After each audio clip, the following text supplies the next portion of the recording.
Friends, ఈరోజు మనం ఒక అద్భుతమైన భక్తితో నిండిన కథ గురించి మాట్లాడుకోబోతున్నాం. అదే శివభక్తుడు కన్నప్ప కథ.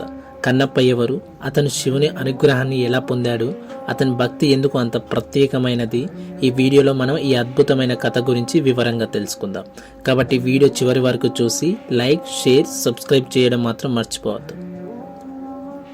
కన్నప్ప ఒక సామాన్య వేటగాడిగా జన్మించిన తిన్నడు అనే వ్యక్తి.